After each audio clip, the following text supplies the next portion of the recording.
За сайн байцгаана уу? Та бүхэндээ бид хэмбэ гэх бидний подкаст үзэж байгаа өдрийн мэнд хүргэе. Өнөөдрийн сэдэв маань ил хаант улсын талаар ярилцсан. За бидний зочноор Монгол Улсын их сургуулийн багш доктор Даануугийн анх хоёр багш маань оролцож байна. Бидний урилгыг хүлээж авч хүрэлцэн ирсэн танд баярлалаа.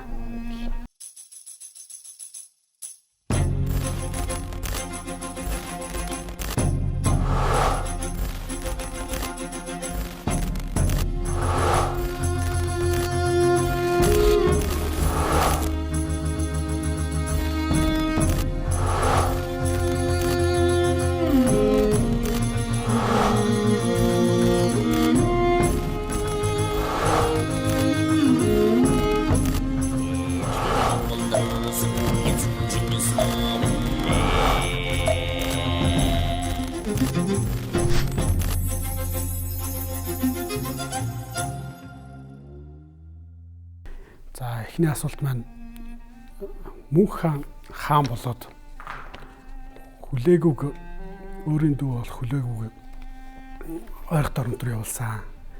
Яагаад хувлааг явуулаагүй юм бэ? Яагаад ариг бүхийг явуулаагүй? Яагаад хүлээгүүг явуулсан юм бэ? Энэ талаар. За тэгэхээр мөнх хаан 1251 онд их Монгол улсын хаан ширээнд суусны дараа дахин хуурлалт бол явагдсан.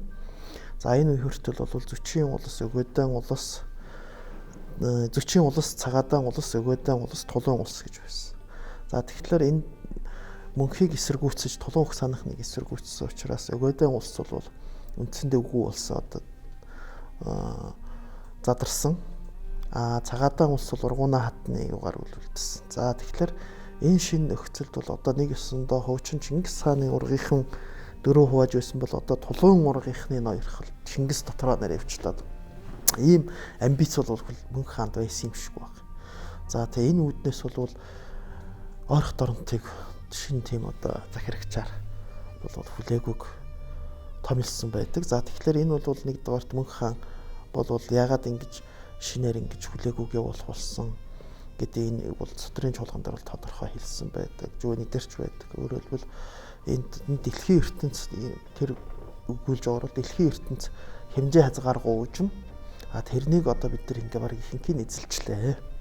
Одоо тэгэхээр ингээд тэнд нэг асуудал гарахад заавал энд хар хорноос шийдвэр гаргадаг. Их хаан оролцож байдаг нь бол хамаг юмыг удаашруулж байна.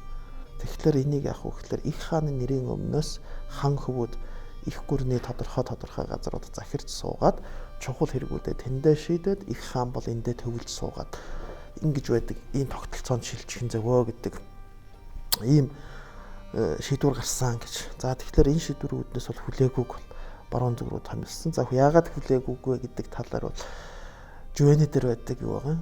Яасан гэхээр дүүнэрээ ингээд хараад байсан чинь ертөнцийг эрхшээх одоо тэр агуу их тэр үзэл санаа дур хүсэл бол хамгийн их хүлээгүүд байсан.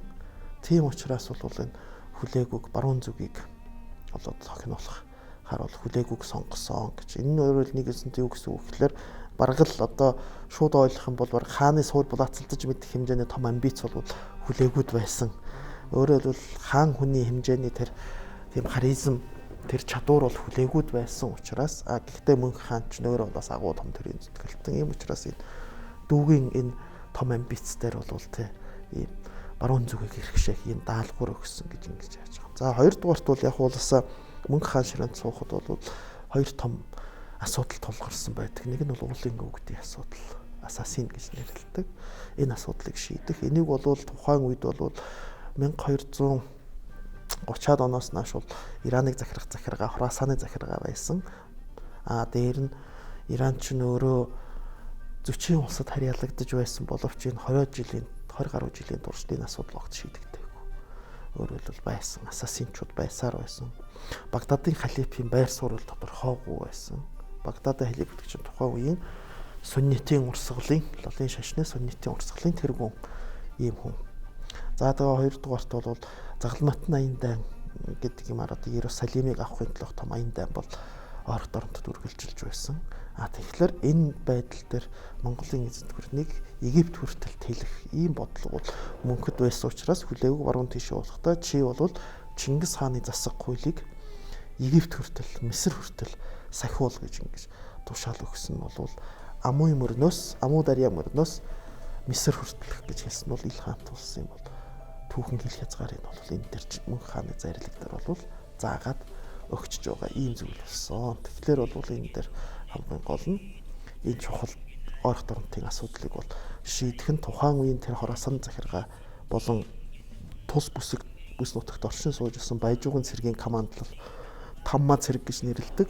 Эдгээр шийдэх тийм чадвар эднэрээс хальж гарсан том асуудал байсан болов. Тийм учраас Алтан уурхын хан хүү томилон илгээх ийм асуудал байсан баг. Зүгээр харин үнэхээр явуулахдаа яг хүлээгүүг тэнд сууршаад хан хүү бол яг ингэ улс байгуул гэсэн үгүй юу гэдгийг бол бас судлаачид одоо хүртэл маргадаг. Тэгэхдээ мөнх хааны зарлиг дээр бол тэнд суугаад Амуу дарья мөрнөөс Египт хүртэлх энэ юг бүс нутаг Чингис хааны засах хуулийг сахиул гэснээс үүдгээд бол энэ одоо тийм бүрэлдэхүүн улс болвол байгууллаа гэдэг ийм санаа бол нэгдүгээрт байсан баг. За хоёрдугаарт бол бас өөр нэг Ибн Шадид гэдэг араб сурвалжаар дээр өгсөн мэдээгээр бол 1259 онд монголчууд дээр ирсэн Аюубидын улсын элч 1259 онд мөнх хаяг таал төгсдөг жил ирсэн элч хүлээгүүд бараалхахад Ил хаан гэдэг цолтой байсан гэж. Тэгэхээр ингэж үзэх юм бол мөнх хааныг амьдд нь Ил хаан гэдэг цолыг бол хүлээгүүд өгсөн гэдэг үүднээс бол хүлээгүүгийн ойрох дорнотох засаглалыг бол баталгаажуулсан байсан гэсэн ийм дүгнэлт бол гарч болох юм шиг санагддаг. Тэгээ Ил хаан гэдэг чинь Хувлаа Их Иван улсаас өгөөг юм уу? Яг хуу дараа нь бол Хувлаа хаан бүх Ил хаан гэдэг цолыг Хувлаагаас өгдөг. Улсаа шинэ Ил хаан суулаа. Тэгээд за энийг бид нар хуралдаа хийгээд энэ Абгаг ч юм уу, Аргуныг ч юм уу, Газаныг ч юм уу суулгалаа гэхэд Хувлаагаас Ил хаан гэдэг тэр цолын тамгыг болгодог. Одоо хүртэл тэр Ил хаадын загтал харилцаанд дээр дарсан байгаа тамга нь бүгд дөрвөлжин үсэгтэй. Иванаас олгосон тамга байдаг. Харин Ил хаан цолыг хамгийн анх бол Ибн Шадидын тэр мэдээг авч үзэх юм бол энэ бол 1250 мөнх хаан хүлээгүүг явахад нь Ил хаан гэдэг цолыг бол өгцөн байсан гэдэг дүгнэлт. За мөнх хаан тухайн үеийн хар урам хотод ирсэн жуулчд хүмүүс болох дээр мөнх хаан Гүйг хааныг ингээд яг хувь хүнийхэн талаар дүрсэлсэн байдаг шүү дээ. Хүлээгүү хааныг яг тийм хүн байсан гэд дүрсэлсэн тийм баримт үлдсэн болов. Хүлээгүү хааныг яг хувь хүн талаас нь дүрсэлсэн дүрслэл бол армян сурвалжууд дээр бол гардаг. Одоо Вардан гэдэг нэг армяны түүхчүүд бүр хүлээгүү хаантай уулзсан. Тэгээ уулзахад бүр ярилцсан. Хүлээгүү хаан ээжийнхээ тухай, хүүхэд насныхаа тухай зөндөө ярьсан. Бүр намайг ингэж хажуудаа суулгаж байгаад ярьсан. Тэгээд тэр манай шашинд бол асар хүндэтгэлтэй хандж байсан хүлээгүү хаан. Тийм учраас надтай ярилцаад эднэр одоо энэ армяны шашныханд сонцгоор хэдлүүлээ те эднийг оролдож болохгүй байх. Есүсийн шашин гэдэг бол бас миний ээжийн шивдэг шашин байсан гэсэн тийм утгатай үг хэлсэн гэд.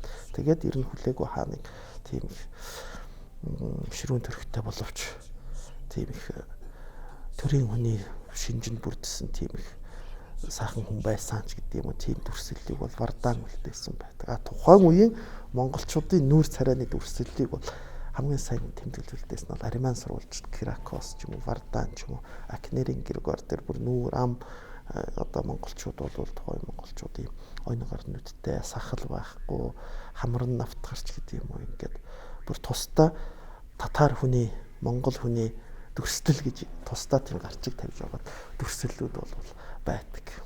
Тэр байтугай найрлагта тэр Кракос хэлж байгаа. Найрлагта ингээд хоолыг ингэж иддэг ихлөө юу яадаг шөлөнд махыг чанах их гол төлөв чанж иддэг чанах юм уу шарж иддэг гэхдээ шөлөнд нь бол давс идэггүй гаргаж ирсэн хойноо давстаа тийм шөлөнд дүрж иддэг тэгээд арих айрыг улуудаг тэгээд жаахан халаад ирэхээр тийм чон уйлах мэт тийм дуу гаргацгаадаг гэх тэр нь одоо нэг снуртын дуу ах л да тэр нарийн жайгийн талаар хүртэл ингэж тэмдэглэж үлдээсэн ийм зүйлүүд бол армян сурвалжууд дээр хамгийн их гардаг. За перс сурвалжууд дээр бол хүлээгүү хаан, Абга хаан эднэрийн төрийн бодлогын дүгнэлт за энэ бол ийм ухаантай, тийм зарчимч, ийм удирдахч байлаа гэдэг тэр дүгнэлтүүдийг бол перс сурвалжууд хөвчлэн гаргасан байдаг.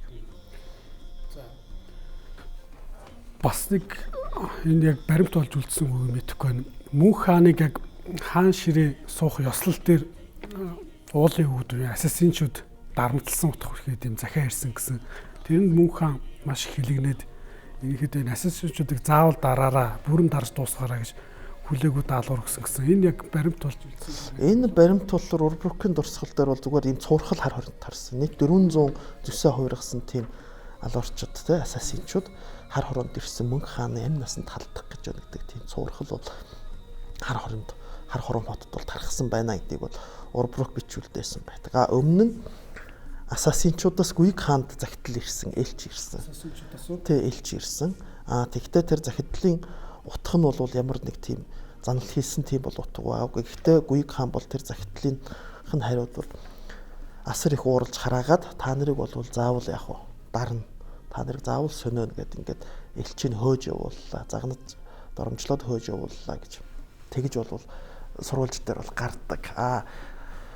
Тэр Урбрукийн мэдэн дээр бол одоо тэгж амь насанд талдах гэж ингэж хүмүүс ирж байна гэж. Хамгийн гол монголчуудын дургууг нь хөргөссөн ассасинчуудын өмнө бол тэр баруун зүгт байсан Иранд байсан монгол цэргийн Чормгон хорчийн удирдсан монгол цэргүүдүүд Цагаадаа гэдэг нэртэй жанжныг ассасинчууд хорлж алсан. Өөрөөр тэр жанжин гээд алагдсан нууцаар одоо хорл амь насанд халдсан тэр хүмүүс нь бол ассасинчууд байсан гэж үздэг. Тийм учраас тэр үеэсээ бол ерөөсөө монголчууд Гүйг хаанч тэр мөнгөч тэр ерөөсөө л цусан өшөө гэж тэрний үзсэн ассасинчуудыг заавал дарах ёстой. Найрамдах тийм ямар ч болцол бол байхгүй. Тийм учраас бол Гүйгийг тэр явахт нь мөнхийн захиасан дээр Багдадын халифыг бол дагуул өршөө дагахгүй бол байлдан эзэл харин ассасинчуудыг бол ямар ч тохиолдолд үнсэн товрох болов. Тийм учраас тэр ассасинчуудыг хүлээгүү дарсны дараа хуршаах гэдэг энэ Рокнадын хуршаах гэдэг толгойлогч нь хар хорин руу явуулахад хар хором руу явуулахад хөргөлгөөр мөнх хаан ийм одоо хэрэггүй хүмүүсийг надар ингэж явуулж явах ямар хэрэг байна гэдэг. Тэгээ хангаан нуруу хавьд тэрнийг замдан цаазаллаа гэдэг сурвалж дээр бол тэмдэглэж үлдээсэн байдаг. Тэгээ Марко Пологийн тэмдэглэл дээр ассасинчууд яаж тэр залуучуудыг өөрийнхөө тий бүлэглэлдээ илсүүлдэг яасан тэрний талаар үлдээсэн байдаг шүү дээ. Тэр бол ер нь яг Марко Поло бол 1200 тэр Ил хаан тус байгуулагдж байх үед байгуулагдсан үед Иранаар өнгөрөхдөө бол тэр домгч явах тэр хууч яриаг бичиж сонссон юм шиг байна. Тэнүүгээр бол ассасинчууд бол ор хавийн хот тосгод руу дайрахтаа нөгөө хүнийг залуучуудын олзлохдоо ухаалдуулдаг, аллаа гэд ухаалдуулдаг сэрэгтэй тэр ассасинчуудын аламут ч гэдэг юм тэр цайдад сэрдэг. Тэгээд тэр цайзаа бол ерөөсөө нэг ёсны тийм диважингийн хуулбараар хийсэн. Өөрөлд диважин гэж ямар байдаг гэж өгүүлдэг. Тэрнийг аль болох бүтээх гэж оролдсон. Хамгийн тансаг хоол, ариг, дараас хар тамхи, эмс охид юу гэдэг хүний жаргал хүсч болох бүх юмыг бүрдүүлсэн. Тэгээд завсар завгүй хар тамхи хэрэглүүлээд диважин энэ гэж итгүүлээд тэгээд дараа нь даалгаврыг нөгөөд за одоо чи даалгавар гүйцэтгэж тэр хүнийг алаад шууд амиа хорол газар дээр нь тэгэхээр чинь яах вэ гэхээр тэр диважин гэдэг чинь бол зөвхөн жишээ энээс ч гоё юм байдаг те шууд диважинд очино гэж ингэж итгүүлээд хар тамхинд орцсон өнөөдөр хүртэл хар тамхинд орсон хүн хар тамхины төлөө ямар хэрэг хийдэг вүлээ те тэгээд ингэж хийлэгдэг байсан гэж тэр байтугай одоо тэр Селжукийн үед Селжукийн султан нэг хоёр тийм ассасиныг амьдаар нь барьж аваад амьдаар нь шатаасан юм байна. Өчөг өгөхгүй болохоор амьдаар нь шатаасан. Тэгээ шатаж байхдаа бол тэр хоёр ассасин бол бүр бид нар Хасан Саббахын цэргүүд байна гэдээ бүр тачхантлах хөхөрсөөр байгаад шатаж өгсөн. Огт тийм өвдөх тийм мэдрэмж юу бол байгаагүй. Тийм учраас бол их Селжукууд бол сүрдсэн гэж ийм хүмүүс байсан. Учраас бол тэр тухайн үед орох доронтод хамгийн гол нь тэр аллах тэр бүх юмараа нууц ажиллагаа явуулгаар бол алдаршсан ийм бүлэглэл байсан. Юуны хувьд бол хамгийн анх бол эдгээр чинь үүсэл нь бол исламын шин үүсний дараа бол шиит сүннит гэдээ хоёр хуваагдж байгаа шүү дээ. Алигийн шүтгэгчд нь шиит болоод Абу Бакрыг шүтгэгчд нь сүннит болоод. Тэгэхээр тэр шиитүүдийн нэг хэсэг нь Египтэд очиод улс байгуулсан. Тэгэнгүүт тэрнийг Омияд Аббасид энтерийн үед дараад Египтээс хөөгтөн одоогийн өнөөгийн Ливаны нутаг бол Жабала Кебир гэдэг их нурууд гэдэг тийм хойд сир хамарсан энэ нуруу тийм өндөр уулын бүс байд юм байна л да. Тэнд үлдээд тэгээд дараа нь тэдний үзэл санаа нь тэр чин шийтийн 12 имам гэж. Тэрний 7 дахь имам Исмаил гэдгийн сургаалыг дагагчд болоод Исмаилитууд гэж нэрлэдэг. Тэгээд Иранд тэр үзэлтэн тархахад Иранд бол улсаа эртнээс нааш шийтийн бол том голомт байсан Ком Исфахан гэдэг Машхад гэдэг 3 том. Тэн дундаас Исфахан дахь тэр шийтүүд дундаас Хасан Саббах гэдэг хүн тэр Исмаилийн шүтлгийг дэлгэрүүлээд одоо тэр юунаас нөлөөлж штэ тэр Ливан тэр Бейрутын тэр үзлээс ингэж аваад тэгээд нөлөөлөд Исфаханаас тэр Селжук эсрэг одоо тэр тухайн нийгэмдээ гадуурхагдсан учраас Мазандран уул гэдэг хойд Ираны тэр ууларх нутагт гарч Хасан Саббах 11 дугаар зууны үед бол энэ сургаалыг үндэслэсэн. Өнөөдөр бол энэ ассасинчуудыг бол тэгээд голомтоор нь дарсан нь бол хүлээгүй хаан. Гэтэл эдний шүтэн бишрэгчд нь бол бас зүхтаагаад тухайн үед монголчуудын хяналтанд ороогүй байсан энтэг рүү зүхтааж гараад дараа нь энтэгээс Афганистанд буцаж орж ирсэн. Өнөөгийн Афганд бол одоо эднэрийн Исмаилитууд бол албан ёсоор байж байна. Тэр байтугай Исмаилитуудын сүүлчийн одоогийн байгаа хаан хүртэл угсаа залгамжил нь хэвээрээ явж байгаа. Одоогийн байгаа хаан Ага хаан гэдэг хүн бол Канадад амьдарч байна. Мөн Лондонд нэг том оффистой Афганистаны нөгөө нэг нинжа гэдэг юм уу одоо гараар бичил алтны уурхайг хяналтандаа байлгадаг нь бол Ага хааны бизнес. Тэр утгаар Замбраагүй баян хүн. Ага хааны асар том цуглуулга байна. Өнөөдөр Канадад бол асар том музей байна. Ага хааны музей гэдэг. Одоо манай үзэгчид зүгээр Google дээр Ага хаан музей гэд бичих юм бол шууд вебсайт нь гараад ирнэ. Тэнд ил хаадын асар олон дурсгалууд бол байна. Тэнд дундаас ил хаадээс үлдэж очирсан цөөхөн Монгол дээлнүүдийн нэг нь тийм Монгол дээл бол Ага хааны музейд одоо өнөөдөр хадагдагдаж байна. Тэгэхээр тэр Ага хааны санхүүжүүлдэг түүхчид дундаас бол Фархад Дафтари гэдэг түүхч бол ассасинчуудын тухай одоо судалгаа хийдэг. Англид амьдарч байгаа. Кембрижийн байна уу Оксфордын том судлаач байгаа. Энэ хүн бол өнөөдөр яг Ага хааны дэмжлэгээр санхүүждэг гэдэг утгаараа ч юм уу ассасинчууд бол тийм террорист байгаагүй. Хамгийн гол нь шийтүүд гэдэг чинь үеийн үед доромжлогдож ирсэн үеийн үед буруу номтон гэгдэж ирсэн учраас эдний жоохон хийсэн үйл хэрэг нь л нөгөө нэг улам хөөрөгдөж ингэж суурхал тарддаг байсан. Энд дээр бол зүгээр л жирийн шийтүүд байсан гэдэг тийм концепцор бол одоо Фархад Дафтари гэж хүн одоо өнөөдөр ном бичээд ингээд явж байна.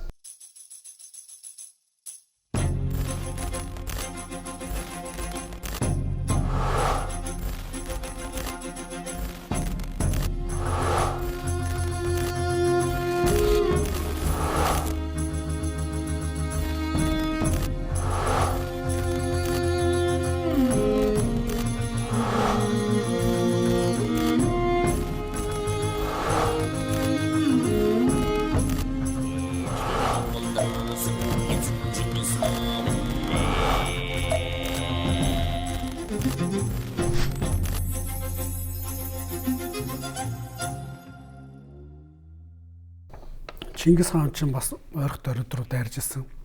Гэхдээ олон цайз олон бэхлэлтүүдийг бол эзэлж ирсэн. Гэхдээ Хүлүүгээ хааны хувьд бол бүр Чингис хааныхаас илүү том баялаг, том хот, илүү том цайзыг руу дайрж ирсэн юм шиг баримт байдаг шиг. Яг тэгсэн үү? Тэгээд Хүлүүгээ хааны ерөнхийдөө байлдах ур чадварыг. За энэ дээр бол улсаа яг хөө Чингис хаан бол Хорезмын том хотуудыг бол эзэлсэн. Хүлээгүй хаан бол Багдадыг эзэлсэн. Мэдээж хотны хэрэм цайзын үед бол яг хүлээгүй Чингис ханаас илүү гарсан юм гэж бол юу аах вэ? Тэргүй энэ үед бол хүлээгүй үед нэгэнт хот цайзыг хэрмийг эзлэх төр Монгол цэргийн арга тактик энэ бүх юм нь бол тогтцсон байсан. Зүгээр энэ дашранд бас яг энэ тухайн үеийн 13-4 дугаар зууны Монгол цэргийн байлдааны тактик хот цайзыг яаж эзэлдэг байсан энэ талаар бол дэлгэрэнгүй судалгааг цэргийн түүхч профессор Хайнзангийн шагдарга бичээд 2 бот ном гаргасан байдаг. Монгол цэргийн аян дан байлдан дагуулын түүх. Бас энэ хүнийг ураад зөвхөн Монгол цэргийн тэр хот цайзыг эзэлдэг арга техникээр бас та нар ярилцвал бүр илүү үзэгчдэд их сонин мэдээлэл өгөх байх. Зүгээр Хүлээгүй хааны хувьд бол нэг том гайхалтай зүйл нь тэр ассасинчуудын цайз өндөр уулын бүсэд байгаа тэр цайзуудыг эзэлсэн тэр цэргийн тактик ажиллагаа байж байгаа. Би одоо үзэгчдэд ойлгомжтой байх үүднээс хэлэхэд би өөрөө тэр Аламутын цайзыг бол очиж үзсэн. Одоо нийт тэр Мазандараны нуруунд бол 200 гаруй цайз байсан байна. Уулын өвгдийн. Тэр 200 гаруй цайзыг бол 2 жилийн дотор хүлээгүй хүн бүгдийг эзэлсэн. Гэрдээгүй хас бусдыг. Тэгэхээр энэ цайзуудыг эзлэхдээ бол тэр одоо газар нь бол би жишээ нь Аламутыг ойлгомжтой болгох хэлэхэд Казвин гэж хотоос 120 км-ийн зайтай байдаг цайз واخгүй юу? Өндөр ууланд. Тэгэхэд чинь одоо машинаар одоо бол орчин үед ингээд гоё асфальтын зам тавьчихсан тэр хүртэл. Тэгэхэд 120 км газар асфальтын зам. Тэр нь одоо манай Монгол их шиг ийм зам биш л дээ. Бүр гоё янзын гоё одоо энэ манай бараг шинэ нисхийн зам шиг ийм гоё зам тавьчихсан. Яг нэг сүүл хэсгэр өгөөл нэг манайхад хоорондын зам шиг болж ирдэг. Тийм асфальтын замаар машинаар явхад 5 цаг явж байна. Яг бол ингэж олон ороож уулыг олон ороо сүлждэг учраас машины мэйл 20-30-аас дээш ерөөсө гарахгүй байна. Тэгээд цам гаруй хайрхан шиг тийм 2 том нуруу давж байж Аламутын хөндөр рүү орж байна. Тэр хөндөд 30-аад км газар 40-аад км газар нэг тийм хавцал өгсөж байна. Амар том өхөр чулуутай тийм ангал хавцал голтой ширүүн урсгалтай хавцал өгсөж очоод тэр Аламутын цайз дээр очиж байна. Тэгэхээр бол үнэхээр одоо өнөөдөр бол Казвин хотоос машин хөлслөөд явхад бүтэн нэг өдрийн ажил болдог. Тэр жолооч биш зүгээр тэр машин дотор сууж явсан хүмүүс Аламут ороод ирэхдээ хөтлөө ядраад ирдэг. Тийм нөхцөлд хүлээгүй хаан бол энэ тэр том цайзыг эзэлсэн байна. Тэгэхдээ бол яг Аламут бол бууж өгсөн. Маймун дизиг эзлэхэд бол хүлээгүй хаан яасан гэхээр тэр огт эзлэгдэж байгаа цайз. Маймун дизиг эзлэхэд ганцхан боломжийг олж харсан. Өмнө нь Сэлжукууд эзэлж чадав хэн ч эзлээгүй тэр Маймун диз цайзыг. Яасан гэхээр очиж харахад хүлээгүй хаан бүр гайхаж байсан гэд ийм амар цайз байдаг өндөр уул тийм тайхан. Тэгээд яахын тулд болохоор тэр цайзыг эзлэхийн тулд таван гол нь харсан чинь яг уулын ноён оргил биш. Ноён оргил нь дээд талд байсан юм байна л. Уулга алдаад хурууга хадсан. Тий хурууга хадсан гэдэг. Тий Жуэнигийн хэлж байгаагаар хурууга хадсан гэдэг. Тэгэхээр хүлээгүй харсан чинь яг ноён оргил биш. Дэд оргил дээр тэрний дээр ноён оргил байсан юм байна л. Тэгэхээр нөгөө нэг цайз харуудаг нөө чөдөр үнс гэдэг юм ба шүү дээ. Тэрнийг задалж байгаад бүгднгийн задлаад өөрч гаргаад хүмүүсийн хүчээр ноён оргил дээр гаргаад буцаагаад угсрангууд яг Маймунд цайз ингээ алган дор байгаа юм шиг ингээ гараад ирнэ шүү дээ.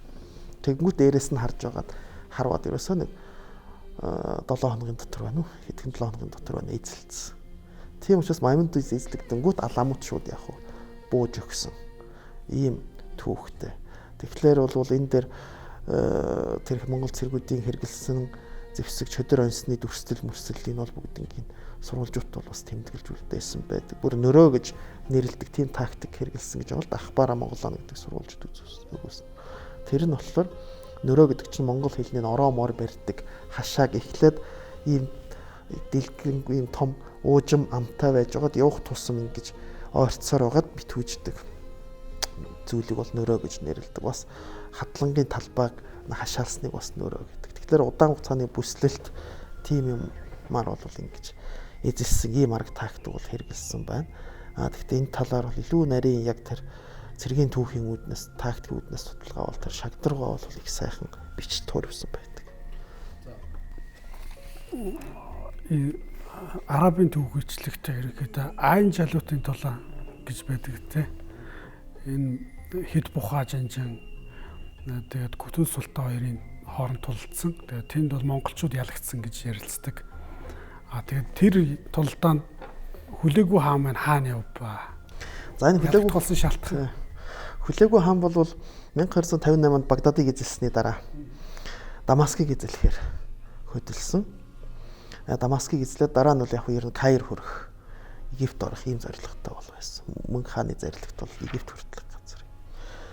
Тэгээд Алеппог эзэлсэн байна. Сирийн 2 дахь том хот. 1260 онд. Тэр Алеппог гэдгийг ч одоо Сирийн 2 дахь том хот одоо сая хичин террористуудаас чөлөөлөх ажиллагааг бол хөлтөн 3 жил гаруй хийж байж Сир, Орос, Ираны харим нэгдсэн хүчин 3 жил үзэж байж нэг юм чөлөөллөө шүү дээ Алеппогийн тулалдаан гэж. Нодон жил нөө Багдадад Америкчүүдийн нэг дроноор харваад алчдаг Ираны генерал ажиллагааг удирдсан. Тэрнийг бол ерөөсөө 40 хоногийн дотор хүлээгүй хаан эзэлсэн байдаг. Тэгээд дараа нь яг Дамаск руу хөдөлж байхад Мөнх хаан таалал төгссөн мэдээ ирсэн. Тэгэхээр хуучин Бат хаан яг уу Бат ч бас Европыг яг байлдан дагуулж байхад Өгөөдөө хаан таалал төгссөн учраас Өгөөдөө хааны таалал төгссөн нь бол Европыг аварлаа гэдэг шиг Мөнх хаан таалал төгссөн нь бол Египтийг аварсан. Тэгээ буцахдаа Хет бух хааны нэг түмэн цэрэг үлдээ гэдэг. Тэгээд яг уу 10,000 боловч ер нь яг уу түүхч Батсүрэнгийн судалгаагаар бол ер нь төмт гэдэг бол 4-6 мянган цэрэг. Заавал 10,000 болох шаардлагагүй гэж ингэж үзсэн байдаг. Тэгээд хүлээгүй хаан буцсан. Энэ буцсан нь бол юутай ч гэсэн одоо Мөнх хаан шиг дараачийн залгамжлагч хаан хэн байх вэ? Их хуралдаад бол оролцох нь бол тодорхой. Магадгүй зарим судлаачид үзэж байгаа хүлээгч өөрөө ч бас их хаан болох санаархалж байсан байж болзошгүй. За буцхлаар Хет бух үлдсэн. Тэгээ Хет бух үлдэнгүүт одоо монголчууд хүлээгүйг ирж яваа гэд Египтийн одоо тэр Египтийн султан Кутус султан бүх цэрэг 80,000 орчим цэрэгтэй Синан хоогийг гатлаад Нөгөөгийн Израилийн нутаг дээр гэж амлдаа энэ жолууд чинь ирсэн. Тэгсэн чинь Хет бух хаан жанжин тэдрийг угтсан. Гэтэл хамгийн гол нь Мамлюкууд гэдэг чинь хэм бэ гэхээр төргүүд уухгүй дундад Азийн Кипчак төргүүд. Тэгэхээр монголчуудтай ижил байлдах тактик бүх юм мэднэ. Кутус султаны шадар тэр тулдаанд баатарлагаар тулалдаж тодорсон бай барс чинь өөрөө монголчууд түүнийг боол болгоод худалдсан Сивас өнөөгийн Туркийн нутаг Сиваст ирээд Сивасаас Египт рүү боол болж худалдагдсан ийм хүн багхгүй бай барс. Тэгэхээр бол монголчуудын байлдах тактикийг бол эдгээр мэднэ. Цэргүүд нь Мамлюк цэрэг гэдэг бол дандаа хөлсний түрк цэргүүд, Кипчак түрк цэргүүд. Тэр утгаар бол энэ дээр монголчуудын байлдааны тактикийг бол сайн мэдж байсан. Тэгээ хоёрдугаар хүчний харьцаа бол 8-1-ийн харьцаат. Өөрөөр хэлбэл 10,000 гэж үзье л да Хет бухын цэрэг. Кутус султан ч 80,000 цэрэгтэй. Тэгэхээр энэ тулалдаанд бол Хет бух хаан жанжин бол ялагдсан. Хамгийн гол нь Хет бух хаан жанжин ялагдсны дараах тэр харьцаа нь бол үнэхээр одоо түүхэнд бас домголж үлдсэн зүйл шүү дээ. Хет бух хаан жанжины өчлөгээд тэр судрын чуулган дээр байж байгаа. Яасан гэхээр Хет бух хаан бол морин бүдэрч унаад баригдсан. Тэгээ Кутус султаны өмнө авчрахад Кутус султан чи ялагддаггүй гэдэг билүү те. Одоо ингэ ялагддаггүй чи гэхэд Хет бух хаан жанжины хэлсэн үг нь болохоор энэ бол чиний сайнах миний буугах биш те. Мөнх тэнгэр намайг энэ өдөр яхав чамайг ялж намайг ялагдахыг бол Мөнх тэнгэр ингэж үзсэн учраас сойрхсан учраас ийм боллоо. Тэгвэл танай цэргүүд чи ялагддаггүй цэргүүд билүү. Одоо би чиний цэргүүдээ бүгдийг хядлаа гэж хэлсэн чинь Хет бух хаан жанжин энэ бол миний эзэн хүлээгүй үед бол миний цэрэг бол юу ч биш. Миний акт морд гэдэг бол манай цэрэг акт морд гэдэг бол 1 жил манай эзний адуун сүрэг нь суваарсан. Миний цэрэг гэдэг бол 1 жил яг уу манай хүүхнүүд 1 жил төрөөгүй л гэж тооц. Тийм том гард бол биш гэж хэлээд тэгээд цааслагдсан. Тэгтээ би бол чам шиг Мамлюк үе тийм боол олзны боол цэрэг биш. Би бол язгуур угсаатай яг цэргийн жанжин хүн. Би бол чамд хизээч амгүй байхгүй гэж хэлээд цааслагдсыг энэ гоё диалогыг бол судрын чуулган дээр өчүүлдээс байдаг. Хамгийн гол нь энэ 80 жилуудын ялагдлыг исламчууд, арабууд ялангуяа яагаад ингэж өсгөөд байдаг. Тэгэхээр хамгийн гол нь энэний өшөөг нь авчаад байгаа юм байна. Жишээ нь Шихэ хотог өмнө нь Парваны тулалдаанд ялагдсан ч гэсэн Чингис хаан ирээд өшөөг нь аваад Жалал ад-Дины чинь бут захиад Жалал ад-Дин чинь хавцал дээрээс мартаг үсрээ зүхтаасан байдаг бол хүлээгүй хаан нэг хоббил айраг бүхийн хоорондох тэмцэл боллоо. Дээр нь хойц зүгээс Кавказаас Бэрхийн цэрэг тулалдсан. Ийм учраас бол өшөөг нь авч чадаагүй. Тийм учраас энэ бол өшөө угдаагүй ялагдал гэдэг утгаар л арабууд ингэж Наац.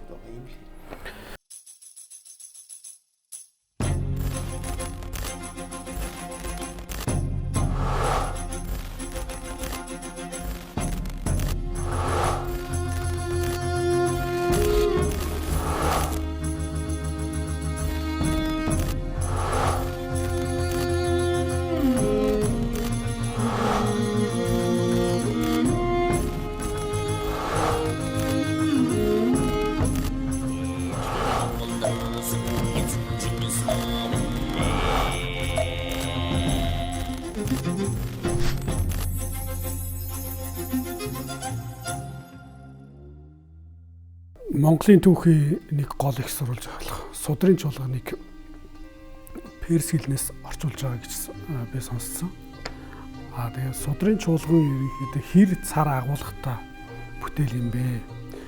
За дээрэс нь судрын чуулган дээр бичигдсэн баримтууд Монголын нууц товчоотой зөрдөг гэм үйл явдлууд байна уу? Энэ талаар за тэгэхээр бол яг судрын чуулган гэдэг зохиол маань бол нууц товчоод зөрдөг юм бол бараг байхгүй.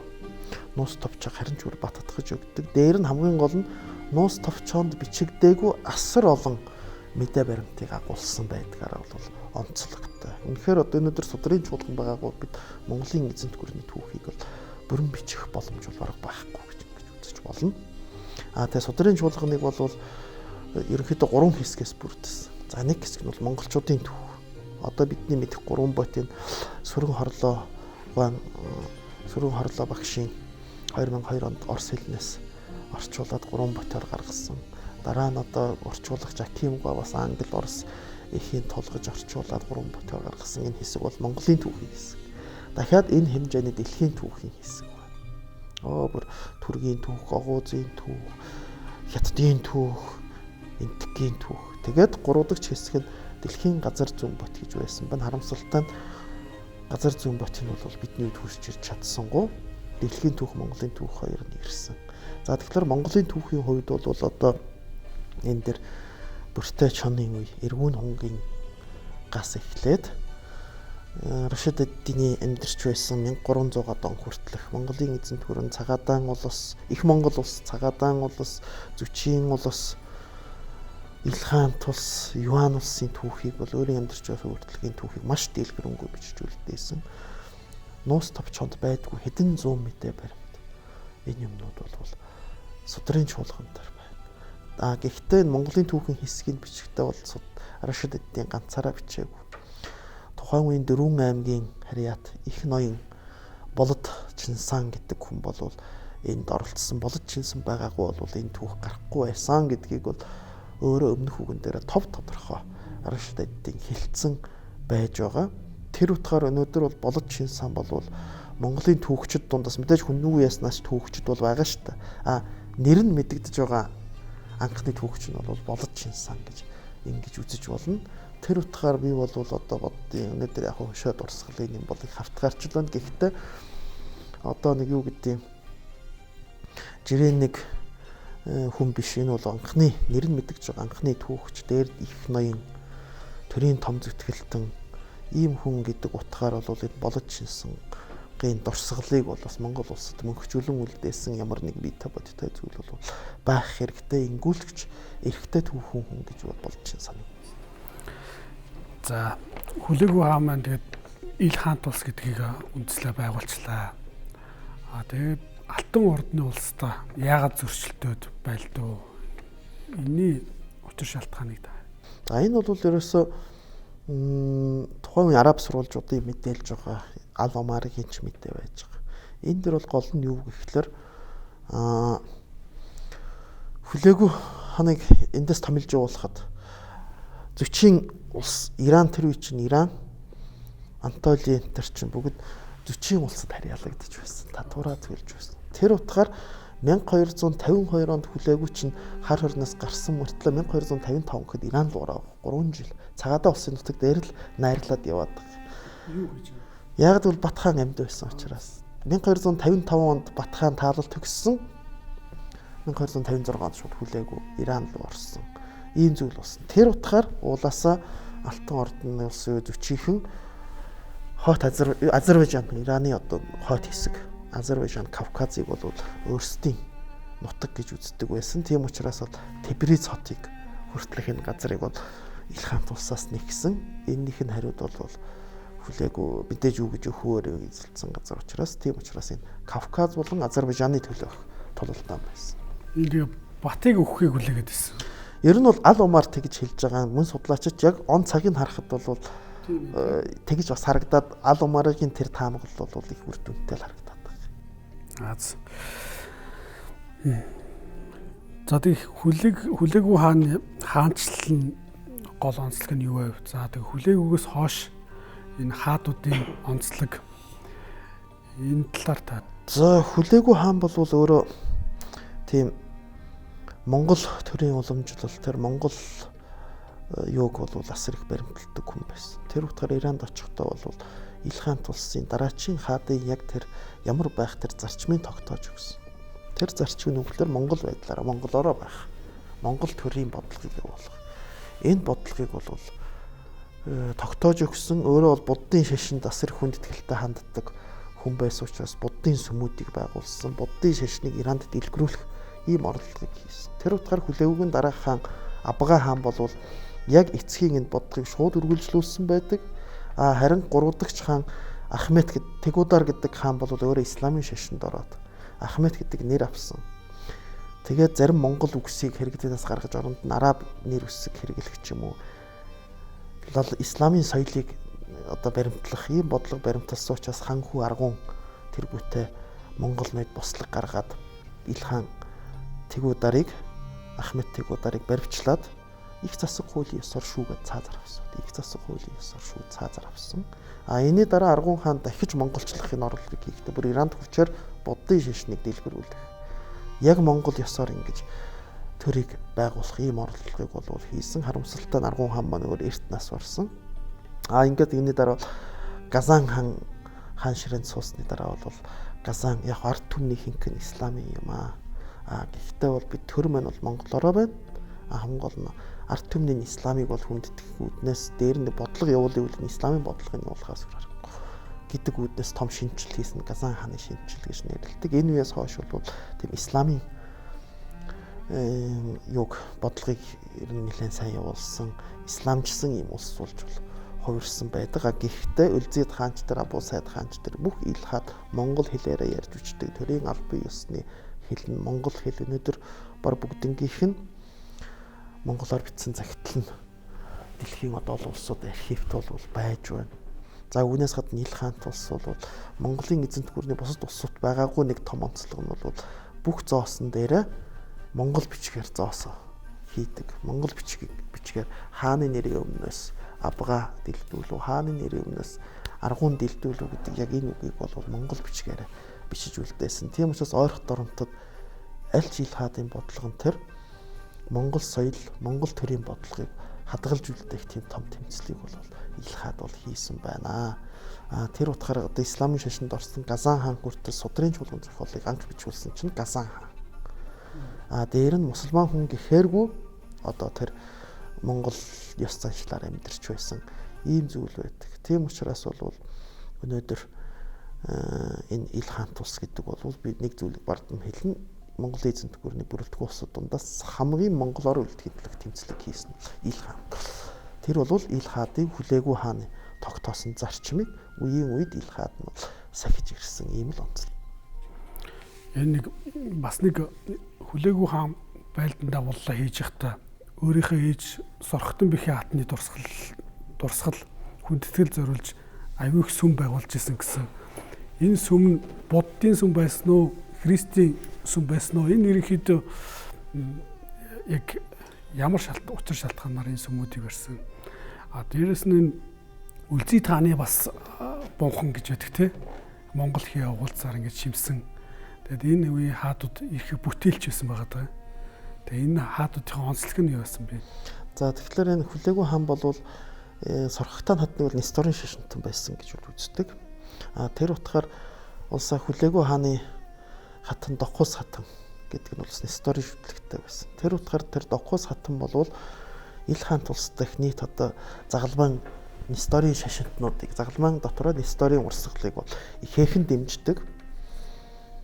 Тийм байсан учраас бол Иранд бол Несторын шашин бол асар өндөр түвшинд хөгжсөн. Өөрөөр төрөөс маш их хэмжээний одоо дэмжлэг бол авсан байдаг.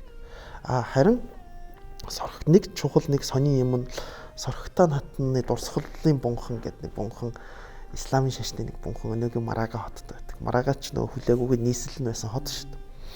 Тэг үзэхэд бол тэр бол яг хүлээгөөс өмнө байгуулагдсан Марага хотын хамгийн гоё үзэсгэлэнтэй бунхан байсан. Тэр бунханыг ихийнхээ нэрээр нэрлэсэн. Өөрөөр ихийнхээ дурсгал. Тэгэхээр энийг бол одоо хүлээгүү хааны тэр ээжтэй зориулсан сэтгэл гэхүү ээжийнхээ дурсгалыг одоо мөнгө өчөж үлдээх гэсэн тэр хувь хүний их үр хоёрын харилцаагаар бол тайлбарлах боломжтой баг. Юуса түрүү хэлсэн шиг Вардантай ярилцахдаа хийхээ тухай хүүхэд насныхаа тухай асар их ярьсан. Тэгтээ бол энэ Жувенигийн хэлсэн шиг Монгол хан хөвүүд бол шашнаа өөрсдөө сонгодог гэж. Энэ юу бол энэний яг үлгэр жишээ нотлогоо нь хүлээгүй хааны одоо өөрийнх нь өссөн орчин. Эцэг нь Тулуу хаан бол бөөгийн шүтлэгтэй хүн байсан. Эхэн Сорхогтан хатан бол Несторын шүтлэгтэй хүн байсан. Өөрөө болохоор Буддын шүтлэгтэй ийм юугаар. Тэгэхээр бол энэ шашин сонгох энэ юун дээр бол одоо тэр эцэг эхийн нөлөө бол байдгүй. Яг цэвэр одоо өөрийн итгэл үнэмшлэр бол энэ хан хөвөд шашнаа сонгодог байсан. Нэг жишээ нь хүлээгүй. За Үлзийд хааны хувьд бол альч Ил хаан Үлзийд хааны тэр түүхэн дээр үүснээр альч Ил хаан өөрийнхөө засаглалын үеийг мөнгөчүүлжүүлдэхийн тулд тийм хот байгуулдаг, том бүтээн байгуулалт хийдэг байсан. Тэгэхээр хуучин Үлзийд хааны эцэг Аргун хаан бол Хонгор улаан гэдэг нэртэй тал монголоор нэрлэлсэн. Одоо өнөөдрийн байгаа тэр Султаны хотын Хонгор улааны хөндөд хот байгуулсан. Гэвч дараа нь эдийн засгийн хямралуулсан Аргун хаан эрт таал төгснөөс тэр барилгын ажил зогссон байсныг Үлзийд хаан гүйцээгээд Султания гэж нэрлээд тэр хотыг тэгээд төрийн нийслэлээр зарласан. Тэгээд тэнд өнөөдөр 54 метрийн өндөртэй тийм том бунхан Үлзийд хааны бунхан гэдэг өнөөдөр хүртэл дундад зууны уран барилгын дурсгалууд донд их 3-д ордог хэмжээгээр дэлхийд 3-д ордог тийм дурсгалыг барьж байгуулсан өнөөдөр бидний үеиг хүрч ирсэн. За тэгэхээр тэр дурсгалыг Үлзий хээч гэдэг юм уу? Тэр ерөнхий бөмбөгөр ороо хөх бөмбөгөр ороо холоос бол тийм монгол гэрийг санагдуулдаг гэж Ираны урлагийн түүхчд хүртэл ингэж дүгнсэн байдаг. Энд Үлзий хээч гэдэг монгол гаралтай тийм монгол хээч чимэглэлээр чимэглсэн ийм зүйл бол байж байна. Дээр нь Үлзийд хаан бол өөрөө хэдийгээр муслиман байсан ч гэсэн Чингис хааны үр ач гэдгээ бол нэг номерт тавьсан. Газан хааны үед зарилгаар бичигдэж байсан судрын чуулганы чинь анх Газааны түүх гэдэг тесттэй сурвалж байсныг наач хангалтан дэлхийн түүхийг нэмээд монголчуудын дэлхийн түүхэнд оруулсан хувь нэмрийг шигтгэж өгөөд наатахаас Жамиат Таварих буюу түүхсийн чуулган гэж нэрлэл гэдэг зарилгыг Рашид эдэнд буулгасан хүн бол Үлзийд хаан байсан. Нэр нь хүртэл Үлзийд гэдэг те монгол нэрээр алдаршсан. За тэгээд Ил хаан тулсын ерөнхийдөө бууранд ороодох болсон шалтгаан юм би энэ талаар та. За Ил хаан тулсын ерөнхийдөө дороотлын шалтгаан бол төр доторх ноёдын нөлөө асар хүчрхэгжсэн. Өөрөөр хэлбэл хааны засаглалаас илүү тийм ноёдын засаглал илүү гарч ирсэн. Нэгдүгээр. За хоёрдугаарт бол Ил хаан тус анх байгуулагдсан цагаас эхлээд эдийн засгийн хямрал байсан. Өөрөөр хэлбэл тэр том бүс нутаг өнөөдрийн Афганистаны баруун хэсэг, Туркменистаны өмнөд хэсэг, тэгээ Иран бүтнээрээ, Турк бараг бүтнээрээ, Ирак бүтнээрээ, Кавказын 3 улс, Армян, Азербайджан, Гүрж 3 бүтнээрээ, тэгээд Сирийн хойд хэсэг гэхлээр энэ том бүс нутгийг захирч байгаад эдийн засгийн асуудал гол байсан. Энэ утгаар бол альч хаадын тэр одоо мөрийн хөтөлбөр гэдэг шиг бодлого хэрэгжихэд эдийн засгийн том асуудал бол байн гарч ирж байсан нь бол цаг ямагт нэг тийм хүссэн тэр бодлого явуулахад эдийн засгийн тийм саад бэрхшээлтэй тулгарч байсан. За тэгээ том ноёдын засаглал бол хааны засаглалыг давж гарсан. Үүнээс гадна ноёд төрийг хянахын төлөөх ноёд хоорондын тэмцэл нь бол хааны засаглалыг улам сулруулсан. За тэгээ сүүлд нь Абу Сайд хааны үед болохоор Чобан ноён төрийг ерөнхийд нь хяндаг болсон Сүлдүүс аймгийн. Тэгээд дээр нь Абу Сайд хаан бол өөрөө бас залуудаа хаан ширээнд хүүхэд багт хаан ширээнд суусан бас бага залуу болчир улмаас өөрийн гэнт нас барахтаа өөрийн хаан ширээгээ гэрээсэл үлдээж амжилгуунаас сурсан. Дээр нь хувийн амьдралтай хэтэрхий анхаараад тэр Багдад хатан гэдэгт хайртай болоод тэрнээсээ болж үж Багдад хатны нөхрөөс нь салгаж суусан нь бол ерөнхийдөө тэр Жалайр аймгийнхны бол дургууг нь хүргэсэн. Дээр нь Сүлдүүс ихний бас дургууг хүргэсэн. Богтолж авч суусан. Боловч одоо дараа нь энэ Багдад хатанд дурлсан сэтгэлээсээ болж төрийн хэрэгээс хүнд ирсэн. Гисэн боловч дараа нь сэтгэлээ хувиргаад Дилшад гэдэг бас Сүлдүүсийн нэг хатанд дурлсан явдлаасаа болоод Багдад хатан бол төрийн эсрэг бодлого явуулаад тэнд нь уралж Абу Сайдыг зөчийн улсын эсрэг дайтахыг ятгаад Абу Сайд хаан өөрөө цэргээ аваад Кавказ руу хөдөлж явах замд нь зарим сурвалжийн мэдээгээр Багдад хатан хорлож алсан гэдэг. Тийм ч учраас Абу Сайд хааны зарим ноёд энэ Багдад хатан алчлаа гэдэг тэр үзлийн үүднээс дараа нь Багдад хатныг бол Абу Сайд хааныг алсан гэдэг тийм яллаар хорлж алсан байдаг. Тэр утгаар бол энэ бол Абу Сайд хааны бас жоохон хувийн зан чанар нь бол Ил хаан тусыг гэнт мөхөд зөв зүгээр үзсэн төр болос яг жоохон суларч байсан. Гэвч хяналт бүх юм байж байсан төрд Абу Сайд хаан дараачийн хаан ширээгээ Синтигээ гэрээслээгүйгээс болоод хаан ширээний төлөөх тэмцэл болсноор Ил хаан тус задраад Жалайрын улс, Чобаны улс, Ал Музаф, Монгол угсааны Жалайр, Чобан, Эрдэнэ гэдэг 3 ханилэг. Тэгээд дээр нь Ираны Музаф, Ал Музафер гэдэг ч юм уу тийм ханилгууд болж ингэж задарсан. Ийм төрийн хэрэг нөгөө хувийн хэрэг гэдгийг ялгаж байгаа юм шүү дээ. Тийм үнэхээр тийм. Одоо энэ бол ордын нөгөө 6 цэнгэлээс болж мөхлөө гэдгийн бас нэг жишээ нь бол энэ Ил хаан тус дээр бас яригдчих байна. За. Та бүгднээр Турк улсад докторийн зэрэг хамгаалсан. Тэгээ Ил хаан тулсын визирийн тогтолцоо гэдэг сэдвээр хамгаалсан юм билээ. Энэ визирийн тогтолцоо гэж юу юм бэ? Энэ талаараа та тайлбарлая. Энэ Ил хаан тулсыг анх байгуулагдах үед энэ олон шашинтай өөр суурин ард түмнийг яаж захирах вэ? Би түрүү Цагаатаа улсын жишээн дээр хэлсэн. Их засаг хуулиар шууд захирахад бас бэрхшээл гараад байдаг. Тэгэхээр энэ уян хатан бодлогыг болоход тухайн орон нутгийн төр төсн уламжлалын зах хэмжээгээр үргэлжлүүлэх. Орон нутгийн тэр ноёд сурвалжт язгууртнуудын эрх мэдлийн бас хэвээрүүлдэг. Эднийг бодлогыг хэрэгжүүлэх. Ийм бодлого үндсэн дээр иргэний захиргаа нэг өсний тэдүүгч жол гүйцэтгэх засаглал гэдэг юм уу одоо нэг ерөнхий сайд шадар сайдын алба гэдгийг бол хүлээгүй хаан үед байгуулсан. Энэ нь дараа нь болохоор Абга хаан үед Шамсаддин Жувани гэдэг тэр визир болохоор яг Сэлжукийн загварын тийм визирийн тогтолцоогоор улс орны эдийн засгийн амьдрал, өдөр тутмын амьдрал, алба татвар энийг Иран түшмдүүд гартаа барина. Гадаад харилцаа улс төр цэргийг Монгол ноёд гартаа барина гэдэг ерөнхийдөө ийм зарчмаар явсан. Тэгэхээр тэр иргэний захиргааг нь бол визирийн тогтолцоо гэж нэрлэдэг байна. Тэгээ би бол энэ диссертацийн дээр энэ визирийн тогтолцоог монголчууд хэрхэн хэрэгжүүлв гэдэг энэ өөрчлөлт хувьсэл энэ юм бол би судалсан байгаа. Судахгүй одоо юугаа бас нэг зав гарвал монгол хэлэнд орчуулад бас нэг ном болгоод гаргах санаатай байна. За манай нэвтрүүлгийн сүүлчийн асуулт бид хэм бэ?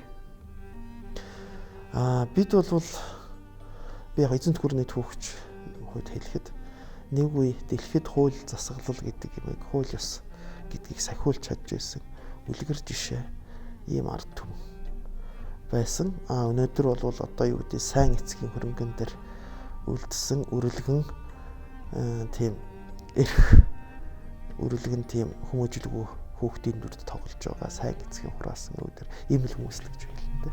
За баярлалаа. За тэгээд өнөөдрийн манай нэвтрүүлэгт сонирхолтой ярилцлага өгсөн Монгол Улсын их сургуулийн багш доктор Даногийн анх хоёр багштай баярлалаа. Таны цаашдын судалгааны ажилд чинь амжилт хүсье. За баярлалаа.